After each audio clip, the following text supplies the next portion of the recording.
সেই কোটা আন্দোলনের মাধ্যমেই আমরা এক সরকারকে হটিয়ে নতুন এক স্বৈরাচার সরকার ইউনূসকে ক্ষমতায় বসিয়েছিলাম। জনাব তারেক রহমানের দৃষ্টি আকর্ষণ করে আজকের এই মানববন্ধন। আমরা চাই আমাদের এই দাবিটি যখন জনাব তারেক রহমানের টেবিলে যাবেন, স্যারের কাছে আমাদের বিনীত অনুরোধ থাকবেন, অবশ্যই আপনারা আমাদের এই যৌক্তিক দাবি মেনে নেবেন বলে আমরা তরুণ সমাজ বিশ্বাস করি। স্বৈরাচার ইউনূস সরকার এবং কিছু উপদেষ্টারা সেই আমাদের যৌক্তিক দাবিটি মেনে না নিয়ে আমাদের গাড়ে 32 চাপিয়ে দিয়েছে। 32 রয়েছে, সেটা 1 মাসের মধ্যে সেটা আইনে পাশ করে একটা বাধ্যবাধকতা রয়েছে। সেই বাধ্যবাধকতা থেকেই ইতিমধ্যে আপনারা জানেন যে সরকার একটা নীতিগত সিদ্ধান্ত নিয়েছে, সেটা আইনে পাশ করবেন। আমরা সেটা সরকারের কাছে যখন আমরা এই বিষয় নিয়ে আলোচনা করি এবং বিশেষ কমিটির সাথে যখন আলোচনা করি, তারা আমাদেরকে আশ্বস্ত করেছেন এবং বিরোধী দল থেকে চাকরিতে প্রবেশের বয়সীমাটি স্থায়ীভাবে 35 করার জন্য প্রস্তাব করেছেন। আমরা এই প্রস্তাব কমিটির সাথে আমরা আলোচনা করি। আমরা বলি এই চাকরিতে প্রবেশের বয়সীমাটা যদি আপনাদের এই কমিটি যারা আছে এখান থেকে যদি আমাদের বিবেচনা নেন, তাহলে পরবর্তীতে আমাদের আর হেসেল পোহাতে হয় না।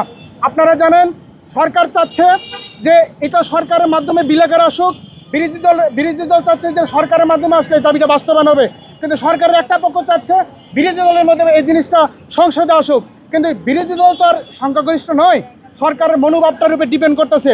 আজকে 8:30টায় আপনারা জানেন বিশেষ কমিটি মিটিং হয়েছে, সেই মিটিংয়ে চাকরিতে প্রবেশের বয়সীমা অর্ডিন্যান্সের বিষয় নিয়ে কথা হবে। আমরা শিক্ষার্থীরা অধীর আগ্রহ অপেক্ষা করছি সেই কমিটির ভিতরে আমাদের এই দাবিটি সমাধান হোক। আপনারা জানেন কিছুদিন আগে আমরা জনভাষার প্রতিমন্ত্রী মহোদয়ের সাথে আমাদের একটা টিম সাক্ষাৎ করেছি। তিনি আমাদের বিষয়টি আশ্বস্ত করেছেন, ক্ষতিগ্রস্ত শিক্ষার্থীদের কথা বিবেচনা করে চাকরিতে প্রবেশের বয়সীমা অস্থায়ীভাবে 2 বছর করে 37 করতে তিনি মনসম্মতি জ্ঞাপন করেছেন এবং পাশাপাশি চাকরিতে প্রবেশের বয়সীমাটি সকলের জন্য স্থায়ীভাবে একটা যৌক্তিকভাবে 35 করা দেওয়ার জন্য তিনি সম্মতি জ্ঞাপন করেছেন। তিনি সেই সাথে বলেছেন এই যে আমাদের এই দাবিটি তিনি বিদেশ থেকে হস্তাক্ষরে সুন্দর করে বিল আকারে উপস্থাপন করে জনাব প্রধানমন্ত্রী তারেক রহমানের কাছে এই বিলটি উপস্থাপন করবেন। জনাব তারেক রহমানের দৃষ্টি আকর্ষণ করে আজকের এই মানববন্ধন। আমরা চাই আমাদের এই দাবিটি যখন জনাব তারেক রহমানের টেবিলে যাবেন, স্যারের কাছে আমাদের বিনীত অনুরোধ থাকবেন, অতীত সরকারের নেই আপনার যেন ভূমিকা না থাকে। নন ইনভার্টার এসির দামে ঘরে আনুন বিদ্যুৎ সাশ্রয়ী ইনভার্টার এসি। এখন 1.5 ton my one inverter AC মাত্র 48,900 টাকা পাওয়া যাচ্ছে মিনিস্টার শোরুমে। আপনি নিশ্চয়ই এই তরুণ শিক্ষার্থীদের কথা বিবেচনা করে আপনার প্রশাসনকে মেধাভিত্তিক ঢেলে সাজানোর জন্য অবশ্যই আপনারা আমাদের এই যৌক্তিক দাবি মেনে নেবেন বলে আমরা তরুণ সমাজ বিশ্বাস করি।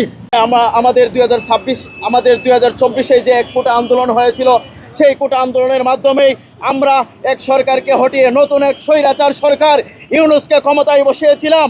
সেই ইউনূস সরকারের কাছে আমাদের যে যৌক্তিক দাবিগুলো সেগুলো উত্থাপন করেছিলাম। সেই যৌক্তিক দাবি উত্থাপনের ভিত্তিতেই মুহিত স্যারের নেতৃত্বে একটি সংস্কার কমিটি গঠন করা হয়। সেই সংস্কার কমিটি ছেলেদের ক্ষেত্রে 35 এবং মেয়েদের ক্ষেত্রে 37 উত্থাপন করেছিল, কিন্তু এই স্বৈরাচার ইউনূস সরকার এবং কিছু উপদেষ্টারা সেই আমাদের যৌক্তিক দাবিটি মেনে না নিয়ে আমাদের গাড়ে 32 চাপিয়ে দিয়েছে। আমরা যারা 12 বছর যাবৎ রাজপথে লড়াই সংগ্রাম করেছি, আমরা তো সেই 32-এর জন্য লড়াই সংগ্রাম করিনি। আমরা সেই যখন 32-এর প্রজ্ঞাপন হয় আমরা সাথে সাথে সেই 32 প্রত্যাখ্যান করেছি। এখন 2026 সালের 12ই ফেব্রুয়ারি জনগণের সরকার, ছাত্রবান্ধব সরকার ক্ষমতায় এসেছে। আমরা সেই সরকারের কাছেও এই যৌক্তিক দাবিটি উত্থাপন করেছি। বিগত সময়ে যখন আমরা লড়াই সংগ্রাম করেছি হাসিনা সরকারের আমলে, তখন আমাদের এই যৌক্তিক দাবিটি মেনে না নিয়ে আমাদের সহযোদ্ধাদেরকে বিভিন্ন সময় মামলা হামলা এবং গুমের শিকার হয়েছে। আমরা এখন 2026-এর 12 ফেব্রুয়ারি যে সরকার গঠিত হয়েছে, সেই সরকারের মহাসচিব মির্জা ফখরুল ইসলাম আলমগীর স্যার সেখানে সুপারিশ করেছে যে আমরা যদি ক্ষমতায় যাই তাইলে আমরা আমাদের এই চাকরিতে আবেদনের বয়স সীমাটি আমরা সেটি সংস্কার করে দেব। আমরা জনপ্রশাসন মন্ত্রণালয়ের প্রতিমন্ত্রী আব্দুল বারী স্যারের সাথে আলোচনা করেছি, তারপরে জাতীয় সংসদের বিশেষ কমিটির সাথেও আমরা আলোচনা করেছি। আমরা চাই বর্তমান সরকার মাননীয় প্রধানমন্ত্রী জনাব তারেক রহমান স্যারের দৃষ্টি আকর্ষণ করেছি। আমরা দীর্ঘ 14 বছর যাবৎ যে আন্দোলন সংগ্রামটি করেছি, সেই আন্দোলন সংগ্রামের আমরা একটি সমাপ্তি চাই। আমরা চাই সরকার দ্রুত এই আমাদের দাবিটি বাস্তবায়ন করবে, এই প্রত্যাশা রেখে এবং মাননীয় প্রধানমন্ত্রীর দৃষ্টি আকর্ষণ করে